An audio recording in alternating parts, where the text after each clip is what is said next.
Ji, Bismillahirrahmanirrahim. So, guys, we start class for you now.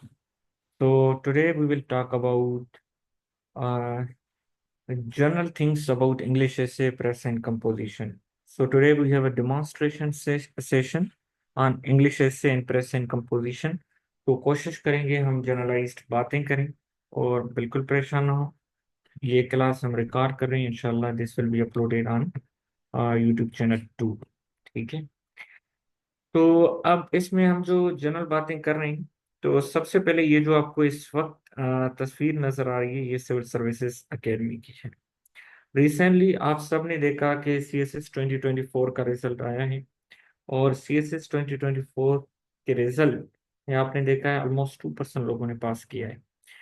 अभी interview का जब phase होगा ये ऑलमोस्ट तकरीबन 2% ही मेंटेन होगा, मगर जो अपने पसंदीदा ग्रुप्स में जाएंगे उनको 0.5 टॉप परसेंट में आना है, तभी वो अपने पसंदीदा ग्रुप्स में जा सकते हैं। ठीक है। किसी का पसंदीदा ग्रुप हो सकता है पाकिस्तान एडमिनिस्ट्रेटिव सर्विस हो, किसी का पुलिस सर्विस ऑफ पाकिस्तान हो, किसी का कस्टम सर्विस हो, किसी का फॉरेन सर्विस हो या कोई और ग्रुप हो। तो आपकी सीएसएस हकीकत में वही होती है कि आप अपने पसंदीदा ग्रुप में सही तरीके से लैंड करें। ठीक है। ताकि आपका जो इंटायर सर्विस का जो जर्नी है वो सही तरीके से आप एंजॉय कर सकें। जब आपकी सीएसएस आप क्लियर कर लेते हैं और आप पास हो जाते हैं, तो आप सबसे पहले ज्वाइनिंग देते हैं सिविल सर्विसेज एकेडमी में। अब सिविल सर्विसेज एकेडमी में आपकी कॉमन ट्रेनिंग प्रोग्राम शुरू हो जाती है, जो एक आउटस्टैंडिंग आपका एरा होता है, खूबसूरत एक पीरियड होता है जहाँ पे आपकी मेमोरीज क्रिएट होती है। तमाम के तमाम ग्रुप्स, जितने भी ग्रुप्स हैं, ऑलमोस्ट 12 ग्रुप्स हैं, तो उनकी ट्रेनिंग वहाँ पे स्टार्ट हो जाती है। इस ट्रेनिंग का मकसद ज्यादातर सोशलाइजेशन होता है। तो यहाँ पे आप इसको तस्वीरों में देख सकते हैं, हर एस्पायरेंट का ड्रीम होता है कि यहाँ पे वो ट्रेनिंग करे, मगर उसके लिए आपने एमटीटी पास करना होता है, उसके बाद आपने रिटन एग्जाम पास करना होता है, उसके बाद आपने इंटरव्यू पास करके अपनी एलोकेशन जो है सिक्योर करनी होती है। देन आप सिविल सर्विसेज अकेडमी में पहुंच सकते हो। तो ये जो ड्रीम है, तो ये किस तरीके से रियलिटी में आ सकता है, वो उसके लिए आपने क्या करना होगा, दिन रात एक करके मेहनत करना होगा। ठीक है। सबसे अभी बहुत सारे लोगों ने CSS 2024 फेल भी किया। तो फेल करने का रीजन क्या है?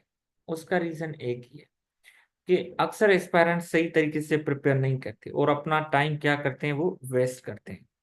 तो उसके लिए बेहतर यह है कि instead of wasting your time, आप अपना टाइम क्या करें, आप यूटिलाइज करें। ठीक है। कहते हैं ना कि if you want to prepare tomorrow, prepare today. ठीक है। If you want to prepare today, then you should start preparation from now. ठीक है। इट मीन्स के इम्पोर्टेंस ऑफ टाइम पे है कि आप अपना टाइम वेस्ट नहीं करेंगे। ठीक। तो ये बात आपने नोट करनी है कि जितना हो सके आपने अपना टाइम कभी भी वेस्ट नहीं करना। तो हम अपने सेशन में यहाँ पे आप देख सकते हैं, तो कोर्स आउटलाइन हमारी यही है, तो इसको हम फॉलो करेंगे। ठीक।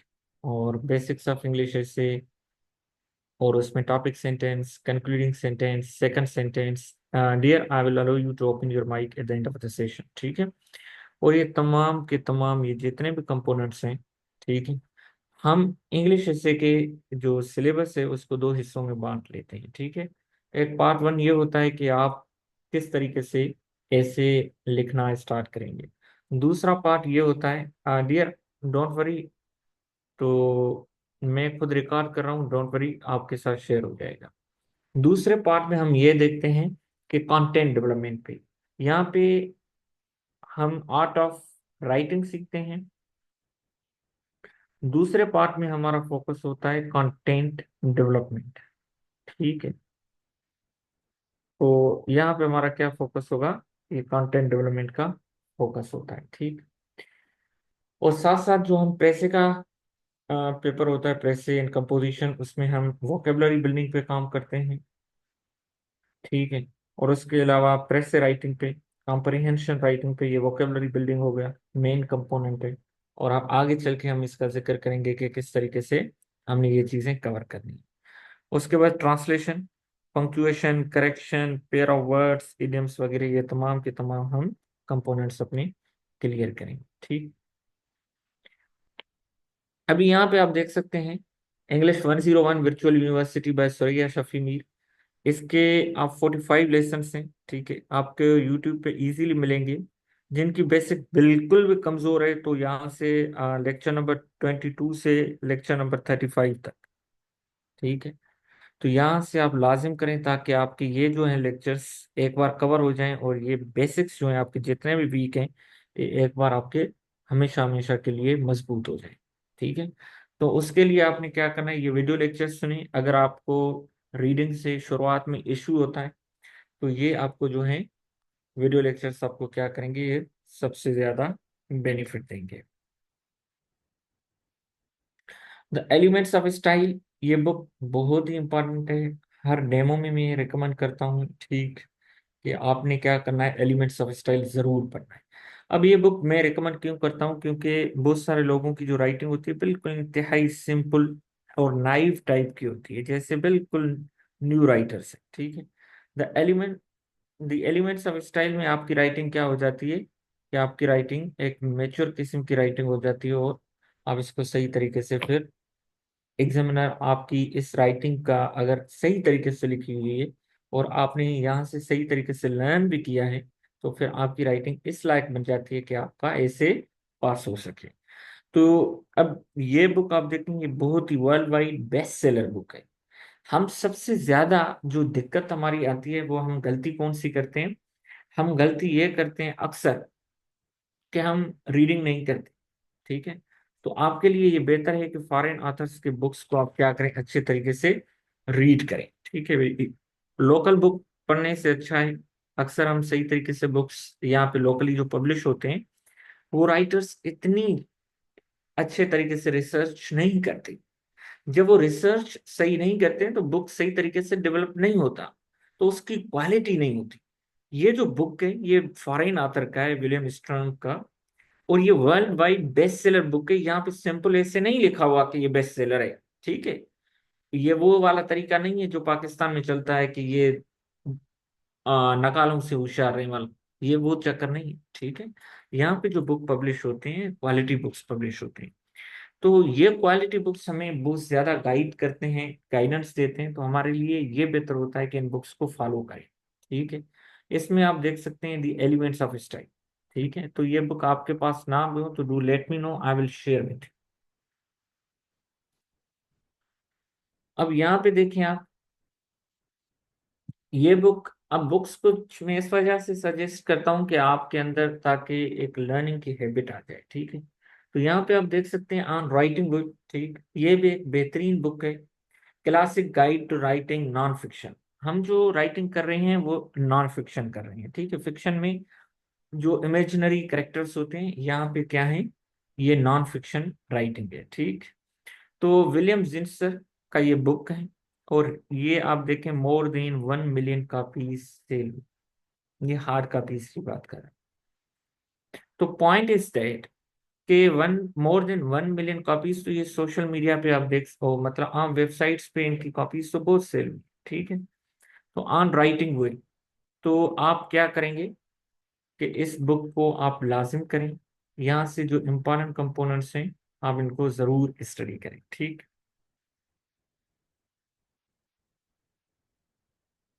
दूसरा बुक आपको यहाँ पे मिलेगा, how how to write essays, a step by step guide for all levels with simple essays. A step by step guide for all levels with simple essays. तो इस बुक को भी जरूर स्टडी करें। इसमें एक क्लटर वाला कंपोनेंट है, रिडंडेंसी वाला कंपोनेंट है, और भी कंपोनेंट्स हैं जो आपको लगता है कि आपके वीक है, आप उनको जरूर स्टडी करें। ठीक है। तो ये बुक्स आपको क्या करेंगे, अच्छे तरीके से गाइड करेंगे, जो मेंटोर से आपको वो क्लियर नहीं होती ये चीजें आपके पास हमेशा हमेशा के लिए रहेंगी। ठीक है। ये बुक अगर आपको ऑनलाइन नहीं मिलते तो मैं लिंक शेयर कर लूंगा, आप लोग बुक डाउनलोड कर लीजिएगा उस लिंक से ताकि आपको फायदा हो। ठीक है। अब ये बुक है ऐसे राइटिंग स्किल्स। इसमें आपको पैराग्राफ के टाइप्स, पैराग्राफिंग किस तरीके से होगी, सेंटेंस राइटिंग किस तरीके से होगी, इफेक्टिव सेंटेंस राइटिंग में कौन से कंपोनेंट्स आ जाते हैं, A to Z। ठीक है, मतलब 100% अगर आप चाहते हैं कोई एक जगह पे आपको तमाम की तमाम चीजें मिल जाएं, तो ये बुक है जॉन लिंगन का। तो यहाँ पे आपको ये तमाम की तमाम चीजें मिल जाएंगी। ठीक है, और ये बुक है मॉरल्स फॉर राइटर्स, ये थोड़ा एडवांस बुक है। अभी आप इस बुक पे भले ना जाएं, अगर आपका पहला अटेम्प्ट नहीं है तो then you should go for this book, otherwise it's okay. जी, तो यहाँ पे ये है एक book, fundamentals of essay and answer writing skills. ये बुक दिखाने का मकसद ये है कि ताकि आप इन बुक्स को जेन नशीन कर लें, इन बुक से हेल्प लें।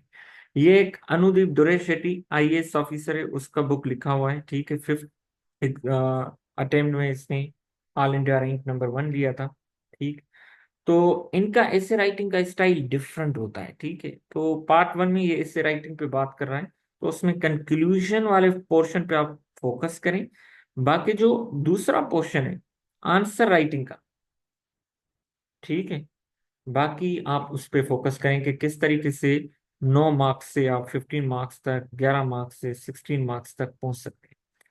कुछ एस्पायरेंट्स अभी CSS 2024 में आपको ऐसे भी मिलेंगे जिनके तमाम के तमाम पेपर्स पास होंगे, मगर वो फिर भी उनका एग्रीगेट नहीं बना होगा। जब उनका एग्रीगेट नहीं बना, इट मीन्स कि 600 से कम है, तो उनका कंसीडर किया जाएगा कि ये फेल है। ठीक है, तो ये बुक आप जरूर करें, fundamentals of essay and answer writing skill. ठीक है, सबसे आम बुक इस वक्त जो आपको अभी इन तमाम बुक्स में से सबसे पहले जो बुक आपने स्टार्ट करना है वो है वर्बल एडवांटेज का बुक। लेवल 1 आप देखें यहाँ पे। ठीक है, लेवल 1 मतलब ये जो वर्बल एडवांटेज है ये GRE की 3500 वर्ड्स की वोकेबलरी को कवर करता है। ठीक है, तो आप यहाँ पे देख सकते हैं कि इसने लेवल अपने हिसाब से इनको बांटा हुआ है। तो इसने 500 मेन वर्ड्स लेके आया है। ठीक है, उनका क्लस्टर बनाया सिनोनिम्स एंड एंटोनिम्स के चक्कर में। उन 500 को इसने 10 लेवल्स में डिस्ट्रीब्यूट किया है, तो हर लेवल बन गई है 50 वर्ड्स। ये लेवल 1 पे 50 वर्ड्स, लेवल 2, लेवल 10 पे। फिर इसने लेवल 1 में जो 50 वर्ड्स हैं उनको डे 1 के हिसाब से 10 वर्ड्स की लिस्ट में डिस्ट्रीब्यूट किया है। ठीक है, तो एक दिन आप 10 वर्ड्स करें, उसकी छोटी टेस्ट है, फिर दूसरे दिन 10 वर्ड, तीसरे दिन, चौथे दिन 5 वर्ड, और छठे दिन इन तमाम को रिवीजन करके एक ग्रांड टेस्ट। तो वीक 1 में आपकी लेवल 1 हो जाती है, वीक 2 में लेवल 2, इसी तरीके से 10 वीक्स में आपकी लेवल 10 हो जाए। तो 2.5 मंथ्स में आपकी वोकेबलरी का जो मसला है वो कवर हो जाए। तो आपके जहन में ये सवाल आएगा कि क्या सर ये 3500 की वोकेबलरी हम कर भी लें, 2.5 मंथ्स इस पे दे भी दें, तो क्या ये वोकेबलरी पूरी याद तो नहीं रहेगी? भाई बात सुनो, कि अगर आपके 3500 में से 100 वर्ड्स भी आपके हो गए, तो बाकी 3400 बचे, तो दूसरे रिवीजन में 200 वर्ड्स हो जाएंगे, तीसरे रिवीजन में प्रोग्रेस तो आएगी ना। पॉइंट इज दैट कि प्रोग्रेस होनी चाहिए। ठीक है, तो प्रोग्रेस के बगैर काम नहीं चलेगा। ठीक, उसके बाद अक्सर एस्पायरेंट शुरुआत में होते हैं, तो उनको रीडिंग की जरूरत होती है कि कैसे रीडिंग स्टार्ट करें। तो ये बुक है विल ड्यूरेंट का। ठीक है, अब विल ड्यूरेंट का ये बुक फॉल इन लीव्स है, ये इसके राइटिंग का सबसे लास्ट। ठीक है, अब फॉल इन लीव्स में आप देख सकते हैं कि इसने 97 ईयर्स ऑफ एज में इसकी डेथ हुई है, तो ये लास्ट बुक इसके डेथ के बाद पब्लिश हुआ है। और इसने ये एकेडमिक राइटिंग 25 ईयर्स की एज में स्टार्ट किया। इट मीन्स कि he has 73 years of formal experience in academic writing. जो विल ड्यूरेंट वर्ड्स लिखेगा, क्वालिटी ऑफ आइडियाज लिखेगा, थॉट प्रोवोकिंग पॉइंट्स लिखेगा, वो हो सकता है हमारे लेवल पे ना। तो इट मीन्स के आप इस टाइप के राइटर्स के विल्डुरेंट हों। ठीक है, पुलित्जर अवार्ड इसने विन किया है, मेडल फॉर फ्रीडम। उसके अलावा इसने बहुत सारे और भी अवार्ड्स लिए हैं। बर्टन रसल को पढ़ें, ताकि आपको ज्यादा से ज्यादा बेनिफिट हो। आप पढ़ेंगे, आपका कंटेंट अच्छा डेवलप होगा, और आप सही तरीके से आपको फिर मार्क्स मिल सकते हैं। ठीक है।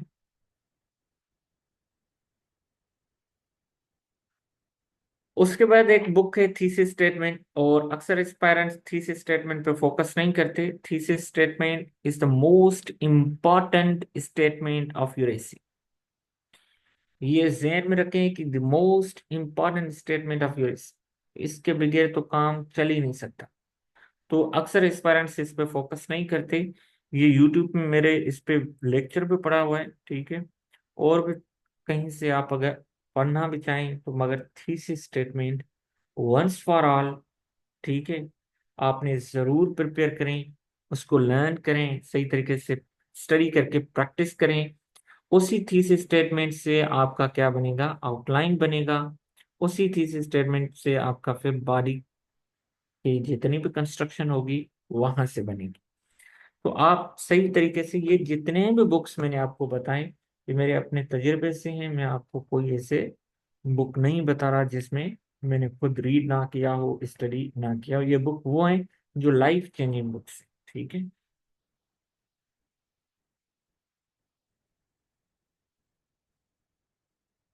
जी।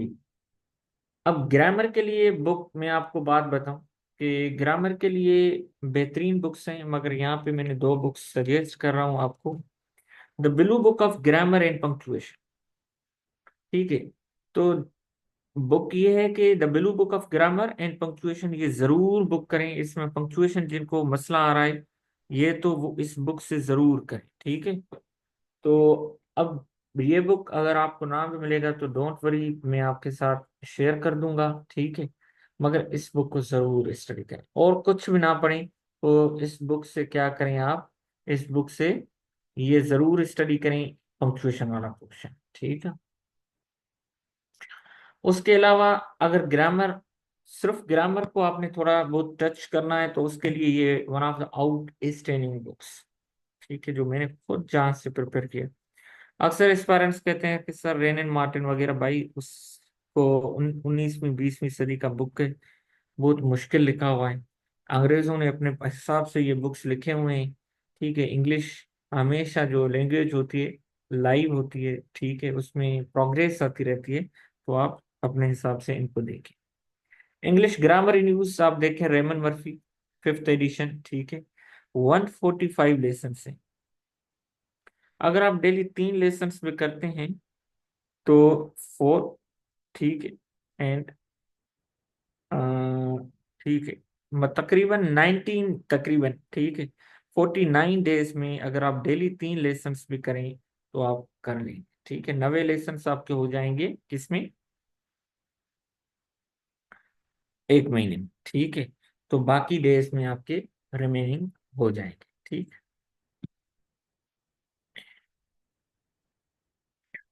अब पंक्चुएशन के लिए एस्पायरेंट्स को मैंने पहले बताया कि जो एक बुक है वहां से आप पंक्चुएशन करेंगे, ठीक है, और प्रैक्टिस यहाँ से करेंगे। ये एफएससी पार्ट 1 का बुक है, Punjab curriculum and text book board Lahore का। इसमें ये पार्ट 1 वाला जो बुक है, इसमें सबसे पहले लेसन है बटन बन। इसमें हद से ज्यादा पंक्चुएशन यूज की गई। अगर आप सिर्फ इसके 4 लेसन भी करते हैं तो आई अश्योर यू कि आप 5 आउट ऑफ 5 मार्क्स जरूर लेके आएंगे। तो ये आपके कैश मार्क्स हैं, ठीक है। अब आप इन कैश मार्क्स को किस तरीके से अवॉइड कर सकते हैं, बिल्कुल भी अवॉइड ना करें। तो मेरी आपको यही रिक्वेस्ट होगी कि आप इन कैश मार्क्स से हमेशा फायदा उठाएं, तो आपको बेनिफिट हो। ब्रश अप योर इंग्लिश, ठीक है। तो यहाँ पे आप देखें ये करेक्शन, यहाँ वैसे local books I do not suggest, मगर यहाँ पे आपको ब्रश अप योर इंग्लिश में आप देख सकते हैं कि आप इसको स्टडी करें, ठीक, यहाँ से करेक्शन करें। अगर इस बुक से भी नहीं करना चाहते हैं, जो भी बुक आप एडॉप्ट करें, जहन में रखें कि वहां से करें जहाँ पे लिस्ट दी गई हो इनकरेक्ट, उसके बाद नीचे करेक्ट, ताकि आप उसके ऊपर कार्ड रखें और इनकरेक्ट को देखें और सही करें। ना हो तो फिर आप नीचे करके देखें कि क्या गलती थी।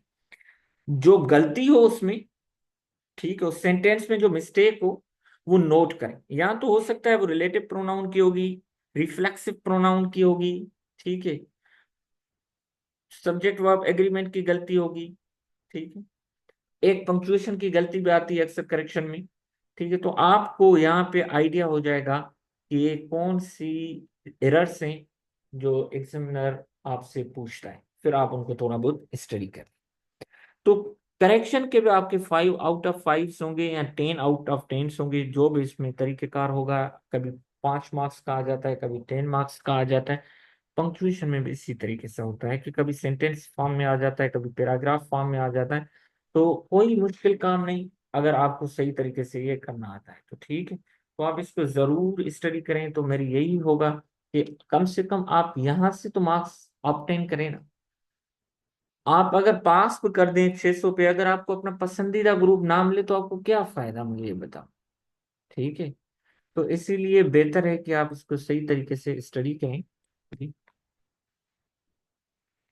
और प्रेसे के लिए, प्रेसे तो इंशाल्लाह हम खुद भी स्टडी करेंगे, इंशाल्लाह मंडे वाले दिन से हम प्रेसे पे ही आ जाएंगे। शुरुआत में इफेक्टिव सेंटेंस राइटिंग पे आ जाएंगे, फिर प्रेस राइटिंग पे आ जाएंगे।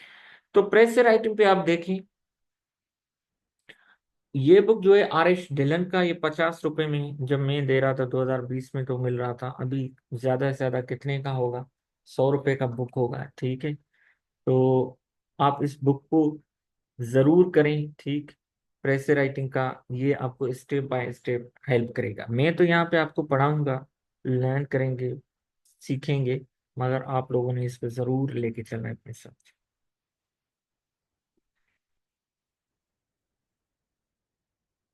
कुछ चीजें जो आपने करनी है, मैं आपको सजेस्ट करूंगा कि आप लाजिम करें। ठीक है, तो हमेशा जब प्रिपरेशन करें, अभी बलूचिस्तान वालों का रिजल्ट आया, या सिंध वालों का रिजल्ट आया, या CSS का, या पंजाब का, KP का, जब भी रिजल्ट आता है तो इस पर पेरेंट्स रब्ता करते हैं कि सर मेरे फैमिली में पास हुआ, मेरे ऊपर प्रेशर है, मोरल प्रेशर है, मैंने क्यों अपना टाइम वेस्ट किया। तो हमेशा फिर वो क्या करते हैं कि कहते हैं सर मुझे टाइम चाहिए, कुछ भी हो, मैं फीस के लिए रेडी हूँ। बड़े अच्छे अच्छे पेरेंट्स होते हैं, ठीक है। मगर उनकी आहिस्ते आहिस्ते जब गम की शिद्दत कम होती जाती है, उसकी एनर्जीज फिर आहिस्ते आहिस्ते आहिस्ते आहिस्ते गुम होते जाते हैं। तो हकीकत में ये एक्सटर्नल प्रेशर की वजह से प्रिपरेशन कर रहे होते हैं। तो इस वजह से वो उनकी इंटेंसिटी होती है। पहले शिद्दत के साथ सर मैं हर चीज करूंगा जो बताएंगे, मगर ये नहीं होता, इस तरीके से नहीं होता। अगर आपको करना है तो आप अगर डेली 2 घंटे दे रहे हैं तो फिर 2 घंटे दें, डेली दें। आहिस्ते आहिस्ते उसको थोड़ा बहुत बढ़ाते जाएं, तो फिर उसमें भी कंसिस्टेंसी रखें। ठीक है, ये नहीं कि आप इंटेंसिटी के साथ आए फिर आहिस्ते आप खत्म होते जाए। ठीक है, तो आप कंसिस्टेंसी के साथ चलें, डेली आप मेंटेन करें कि मुझे ये चीज करना है। ठीक। और दूसरा ये कि हमेशा याद रखें कि रास्ता मंजिल कभी नहीं देती, मंजिल जहन में होती है, दिल में होती है। रास्ते पे निकलना पड़ता है, मंजिल मिलती जाएगी। ठीक है, as you start to walk the way appears. यहाँ से अगर आप कहीं निकलना चाहें, श्रीनगर निकलना चाहें, तो आपको रास्ता नजर, मंजिल नहीं आएगी। आप निकलते जाएंगे, पूछते जाएंगे, कहीं रुकेंगे, कहीं चाय पियेंगे, नाश्ता करेंगे, तो आपको पता लगेगा। अब ये क्यों काम आ गया, अक्सर इस पर हमसे पूछ रहे हैं कि सर मैं कंपलसरी सब्जेक्ट्स मैंने कुछ चूज किया, आप हेल्प करें। मैं कहता हूँ आप वो ऑप्शनल सब्जेक्ट्स, मैं कहता हूँ आपने कंपलसरी किया। कहते हैं नहीं सर अभी हमने 1 हफ्ता हुआ प्रिपरेशन स्टार्ट की। मैं कहता हूँ भाई बात सुनो, कंपलसरी आपने खुद सिलेक्ट करने हैं वो तजुर्बे के साथ। ठीक है, अभी कंपल्स ऑप्शनल आपने खुद सिलेक्ट करने हैं तजुर्बे के साथ। कंपलसरी तो आपको हर हालत में करना है, क्या भी कुछ भी हो जाए वो तो चेंज नहीं होने ना। तो आप कंपलसरी की स्टार्ट करें प्रिपरेशन, आप आहिस्ता आहिस्ता जर्नी स्टार्ट करेंगे।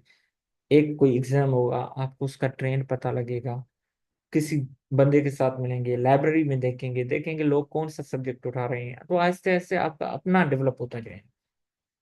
ये नहीं होता कि आप तमाम के तमाम सब्जेक्ट सिलेक्ट कर लें फिर कहें अब मैं प्रिपरेशन स्टार्ट करूंगा। शायद जब आप एग्जाम में 4 महीने पड़े होते हैं तो शायद आपके फिर भी फाइनल नहीं होते एक आधा सब्जेक्ट। ठीक है, तो लास्ट में वो भी फाइनल हो रहा होता है। तो इसीलिए तो इसमें बिल्कुल भी ना पढ़ें, पहले कंपलसरी सब्जेक्ट्स प्रिपेयर करें, इंग्लिश से स्टार्ट करें, पाकिस्तान अफेयर साथ साथ लेके चलें, एक सब्जेक्ट डिप्रेशन देता है, परेशानी, तो दो सब्जेक्ट्स लेके चलें। ठीक है। तीसरी पॉइंट जो मैं आपको बताऊं कि आपके लिए मोटिवेशनल पॉइंट है कि हमेशा याद रखें, हमेशा याद रखें कि problems are a part of life. Problems तो आएंगे, हर वक्त आएंगे। Facing them is an art of life, facing them is a beauty of life. ठीक है। Problems are there to make you more resilient. ठीक है, रेजिलियंट, मोर करेजियस, ठीक है, मोर ब्रेव। अगर प्रॉब्लम्स नहीं होंगी तो आप किस तरीके से बने। हम टफ स्टेशंस पे जाते हैं तो वहां पे लर्न भी बहुत करते हैं। अब टफ स्टेशंस की बहुत कैटेगरीज हैं कि एक जगह पे रिसोर्सेज होते हैं, टेरेन मुश्किल होता है, हॉस्टाइल फोर्सेस ज्यादा होती हैं, लोग मुश्किल होते हैं। दूसरी टफ स्टेशन से होते हैं कि लोग सही होते हैं मगर रिसोर्सेस नहीं होते। ठीक है। तो कम ही लोगों को अच्छी स्टेशन मिलती है मगर उस पर मसले मसाल होते हैं हर जगह पे। ठीक है। वहां पे कम काम ज्यादा होगा फिर। ठीक है, और चैलेंजेस कम होंगे। तो कांस्टेंट स्ट्रगल है। ठीक है, we have to face the problems and the problems are the art of life. और दूसरा ये कि आपको हमेशा हमेशा ये बात नोट करें कि we have to know the purpose of writing. बगैर अगर हम पर्पस के राइटिंग करेंगे तो हम गलतियां करेंगे। अभी मैं अगर अपने जूनियर को मैसेज करूंगा तो मैं नाम लेके करूँ। अगर मैं अपने सीनियर को, कमिश्नर को मैसेज करूंगा, अगर व्हाट्सएप पे इमरजेंसी में कर रहा हूँ तो पहले तो कोशिश करूंगा व्हाट्सएप पे ना हो कम्युनिकेशन, थ्रू प्रॉपर चैनल हो। व्हाट्सएप पे करूंगा तो फिर मैं थोड़ा बहुत फ्रेज सही लिखूंगा कि dear sir, I hope this message finds you well. ठीक है। अगर टाइम कोई रिलीवेंट टाइम होगा, ये मुनासिब नहीं है ऑफिसर्स नाइन, तो फिर मैं कहूंगा sir sorry to bother you at this time but it was urgent to contact you. तो ताकि उसको फील हो कि यार ये बंदा, ही नोस कि मुझे व्हाट्सएप पे नहीं आना चाहिए था बट मजबूरी इसको लेके, ही नोस कि इस टाइम नहीं मैसेज करना चाहिए था मगर मजबूरी लेके। तो कम्युनिकेशन, पर्पस ऑफ राइटिंग। तो अभी आप एग्जामिनर को लिख रहे हैं, आप किसी दोस्त को नहीं लिख रहे कि आप इतनी ग्रामर की गलतियां करें। ये प्रोफेसर को लिख रहा है, ठीक है, तमीरा सुहेन अपने प्रोफेसर मेरियोन को। आई जब भी अकेले लिखते हैं तो कैपिटल में लिखते हैं, I miss two classes so I am missing. तो यहाँ पे दो इंडिपेंडेंट क्लासेस को हम कनेक्ट नहीं कर सकते विदाउट प्रॉपर ग्रामर। तो फिर आय की गलती, तो इसी तरीके से इसमें हजारों, हजारों मतलब अ लॉट ऑफ मिस्टेक्स। तो आप इस टाइप की अगर राइटिंग अपने एग्जामिनर को लिख के भेजेंगे तो 100% यही चांस है कि आपको कभी पास नहीं करेगा। एस्पायरेंट्स बेचते हैं कि सर हमारा इससे फेल है, हमारा इसे एवेल्युएट करें। सबसे पहले मैं आपको बात बताऊं, स्पेलिंग की गलतियां, ग्रामर की गलतियां पकड़ी जाती हैं। जब वो गलतियां मिल मिल जाती हैं तो बंदा फेल हो जाता है। अगर वो गलतियां ना मिले ना, मैं आपसे गारंटी करता हूँ कि एग्जामिनर के लिए रिलीवेंस ढूंढना बड़ा मुश्किल काम है। वो कहीं ना कहीं आपको पास करेगा। ठीक है। आउटलाइन में अगर रिलीवेंट ना बने, अगर आप पूरा का पूरा 6-7 पैराग्राफ रिलीवेंट बने तो पूरा ऐसे चला गया। मैं आपसे गारंटी करता हूँ। ठीक है। आप ग्रामर की गलतियां खत्म करें, स्पेलिंग की गलतियां करें, बाकी आपका 90% चांस है ऐसे पास हो जाएगा। ग्रामर एंड ग्रामर की गलतियां और स्पेलिंग ना करें, 90% चांस है आपका ऐसे पास हो जाएगा। क्योंकि एग्जामिनर के लिए यूनिटी ढूंढना, ऑर्गेनाइजेशन ढूंढना, कोहेरेंस ढूंढना, रिलीवेंस ढूंढना, ये कोई आसान काम नहीं है, बड़ा औखा काम है। ठीक है। फिर वहां पे आपको गुंजाइश दे देता है कि ठीक है पास हो गया। ठीक है। तो ये गलतियां ना करें। आप देखें जिनकी ये गलतियां नहीं होती, अच्छे राइटिंग होती है। अच्छी राइटिंग मेरा मुराद ये है कि मतलब खूबसूरत नहीं, खूबसूरत में इन सेंस कि उनके सेंटेंस राइटिंग अच्छी, इफेक्टिव सेंटेंस राइटिंग हो, ग्रामर की गलतियां ना हो, स्पेलिंग की गलतियां ना हो, आपका इससे कभी फेल नहीं होगा। क्योंकि कंटेंट तो हर बंदे को पता है किस तरीके से लिखना है, बनाना है, क्या लिखना है। ठीक है। तो ये भी आप देखें, ये अपने टीचर को लिख रहा है और उसको हैप्पी व्हाट्सएप जैसे कोई दोस्त हो यार, इस तरीके से तो नहीं होता। You have to know the purpose of writing. ठीक है। तो हमारा भी जो है हमारे वक्त में जो है एक एस्पायरेंट एक स्टूडेंट ने यूनिवर्सिटी के दौर में इस टाइप का रोमन इंग्लिश में, रोमन उर्दू में मैडम को मैसेज किया। तो फिर मैडम ने ईमेल जब देखी तो उसको बड़ा बेइज्जता किया था। तो ये आपने नोट करनी है। ठीक है, तो आपने ये गलतियां कोशिश करनी है, अवॉइड करनी है। और दूसरा, इंशाल्लाह आपकी टेस्ट वगैरह कंडक्ट करूंगा, बिल्कुल परेशान ना हो, ठीक है। तो ये आपकी टेस्ट वगैरह और पास्ट जितने भी हमारे टॉपिक्स हैं, जो न्यू आने वाले टॉपिक्स हैं, हम उनको भी अच्छे तरीके से स्टडी करेंगे, ठीक है। तो ये आपके लिए थीसिस स्टेटमेंट बनाना, किस तरीके से फोकस करना है, प्रेस से राइटिंग किस तरीके से बनानी है, कॉम्प्रिहेंशन किस तरीके से करना है, ये तमाम एलिमेंट्स को हम इंशाल्लाह वन बाय वन एक एक कंपोनेंट को जिक्र करेंगे। हम कोशिश करते हैं कि हम नीचे से आए ताकि आपको दिक्कत ना हो। यहाँ पे आप देख सकते हैं इसकी ग्रामर की गलती नहीं हो, मगर ये वेब फॉर कंटेंट, इसमें कोई कंक्रीट प्लान नहीं दिया, इधर उधर की बातें की। अक्सर एस्पायरेंट्स क्या करते हैं कि कंटेंट प्रिपेयर नहीं करते और उनके जहन में जो बातें चल रही होती हैं वो इनकारपोरेट कर रहे होते हैं, और उनकी अपनी भी रीडिंग इतनी अच्छी नहीं होती। तो फिर वो क्वालिटी ऑफ कंटेंट नहीं डेवलप कर पाते, हम उसको कहते हैं वेफल कंटेंट। और यहाँ पे देखें हमने लिखा है कि ये unity of violation, violation sorry violation of unity है। और यहाँ पे हमने कहा है कि कंक्रीट प्लान नहीं। तो इस तरीके की आपकी एवेल्यूएशन होगी, आपको अच्छे तरीके से फीडबैक मिलेगा, तो आपको अंदाजा हो जाएगा, ठीक है। यहाँ पे हमने कहा है कि कोड दें, रिपोर्ट दें, एग्जाम्पल दें, ठीक है, प्रोसेस करें, जो भी हाउ टू क्रिएट अवेयरनेस वगैरह, मतलब पूरा सही तरीके से आप जिस बात का जिक्र कर रहे हैं आप कोशिश करें कि उस बात को यहाँ पे फुल टाइम करें। फिर आपके जितना भी पैसे लिखेंगे उसकी प्रॉपर एवेल्युएशन, प्रॉपर उसकी जो है मार्किंग वगैरह हो जाएगी, ठीक है। तो ये फीडबैक है, तो आप देख सकते हैं। तो अभी हमारे आप क्लासेस जो हैं, ठीक है, 6 5 डेज अ वीक क्लासेस होंगे, ठीक। मंडे टू फ्राइडे होते हैं क्लासेस, ठीक है। और 8 PM to 9 PM, ठीक, 8 PM to 9 PM हमारे क्लासेस होंगे। और ये हमारे मंडे टू फ्राइडे होंगे, ठीक। उसके लिए हमने जो ड्यूरेशन रखा है, 6 वीक्स का ड्यूरेशन है। 3 वीक्स हम एक पार्ट पे देते हैं, ऐसे पे देते हैं, 3 वीक्स हम प्रेसे पे देंगे, ठीक है। तो लेक्चर्स एंड एक्सरसाइजेस एक्सरसाइजेस आपके साथ शेयर हो जाएंगी, जो आपके लेक्चर्स मिस हो जाएंगे वो आपके साथ शेयर हो जाएगा, ठीक है।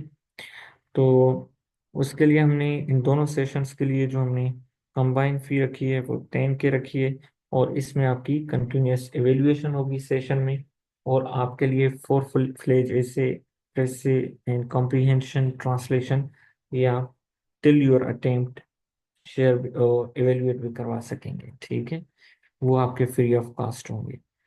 तो ये इंशाल्लाह हम जो सेशन है ये मंडे से स्टार्ट करेंगे, ठीक है।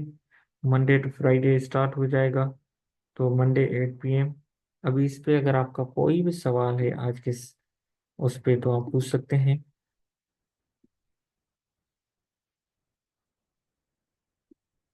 आप अपनी माइक्स ऑन भी कर सकते हैं, अगर कोई क्वेश्चन है तो पूछ भी सकते हैं।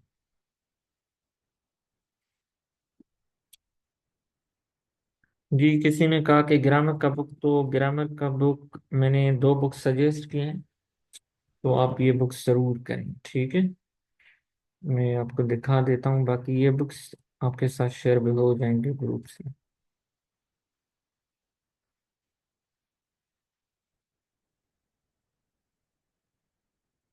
ये एक English grammar universe Raymond Murphy 5th edition, और दूसरा बुक ये है कि the blue book of grammar and punctuation.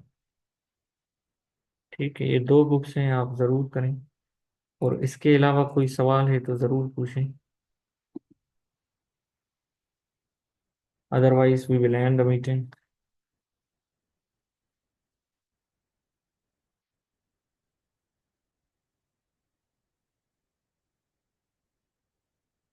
Okay guys, इंशाल्लाह फिर सर वोकेब के पास किस तरह वर्कआउट करें डेली।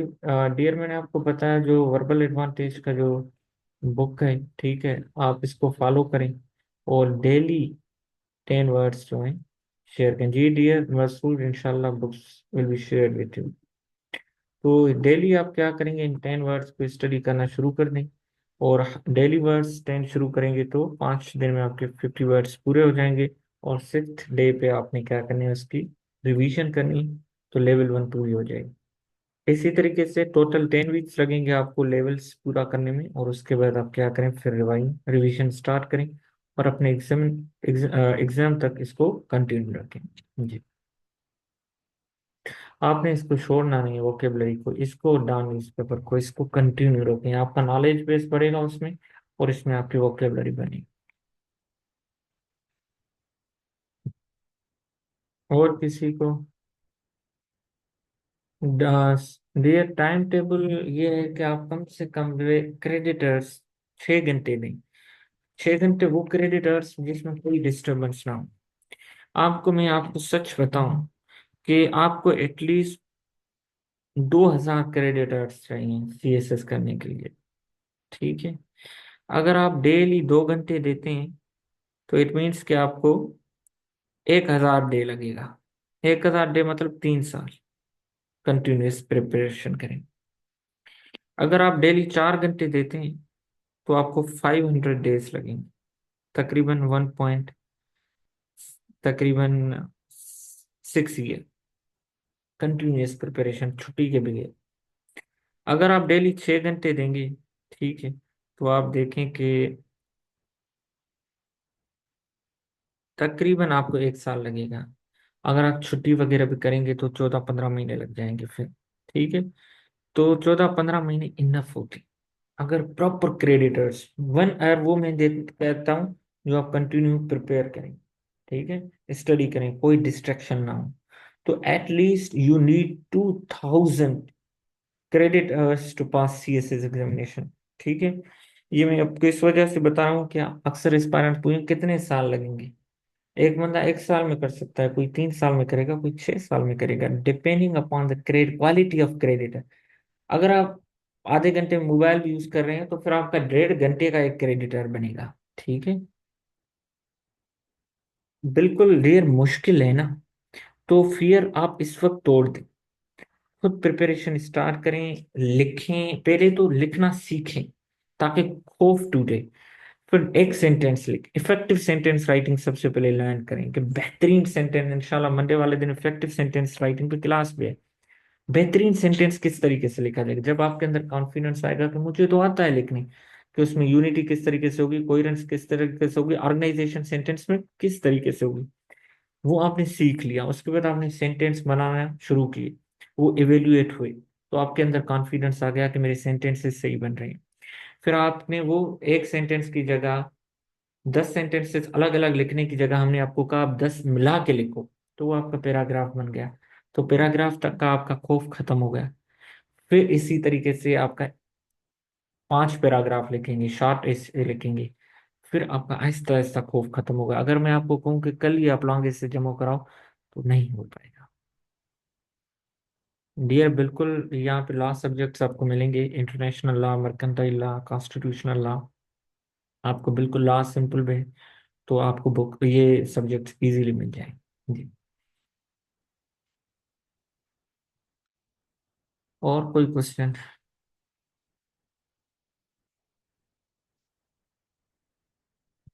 जी डियर, किसी को कोई क्वेश्चन? डेली डियर आधा घंटा पौना घंटा आप जरूर दें। मैंने विल ड्यूरेंट का बुक फाइनली बताया है, उसको पढ़ें, बेर्ट्रैंड रसेल को पढ़ें, जो बड़े बड़े अच्छे राइटर्स हैं, मैं तो कहूँगा उनको पढ़ें, टाइम बाकी वेस्ट ना करें। हम्म, बिल्कुल डेली 5 पेजेस पढ़ना शुरू कर देंगे इनफ।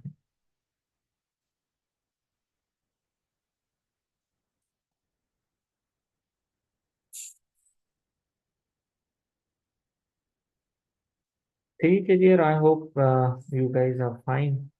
और इंशाल्लाह मंडे वाले दिन मिलेंगे। बाकी दिन रजिस्ट्रेशन पीरियड है। और पोस्टर पे शेयर है मैडम शगुफ्ता का नंबर। और you can contact with me to for links. ठीक है। अगर मैडम का नंबर ना हो तो do let me know, I will share with you sheets for registration. ठीक है। Okay guys, sir I have not a little dear. IR पे जाने से पहले मैं कहूँगा आप कंपलसरी प्रिपेयर करें। और जब वो प्रिपेयर हो जाए तो आप आईआर की recommended readings and past papers उठाएं। पास्ट पेपर्स आप कम से कम भी 6-7 साल के उठाएं। उनको देखना शुरू करें कि कौन से क्वेश्चन ज़्यादा रिपीट हो रहे हैं टॉपिक्स। फिर उनको जो रिकमेंडेड रीडिंग्स है एफपीएससी का सिलेबस में, या उन के स्टैंडर्ड की दूसरी रीडिंग्स हैं उन्हीं पब्लिकेशंस में या उनसे क्वालिटी पब्लिकेशंस में, तो वहां से वो टॉपिक बनाना शुरू कर दें। आपका खुद ब खुद आईआर बनता जाएगा। आपको किसी के पास आईआर पढ़ने की जरूरत नहीं होगी। मैंने कहीं किसी के पास नहीं पढ़ी इस तरीके से की।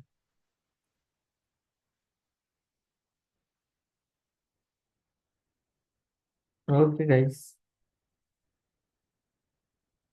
शॉर्ट नोट्स ना बनाए, एक ही नोट्स बनाए, नॉर्मल मीडियम। ठीक है।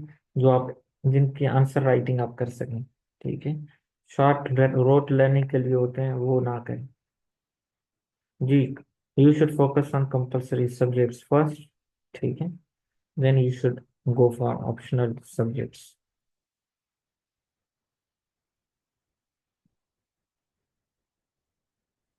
ओके गाइस, टेक केयर, अल्लाह हाफिज, गुड डे।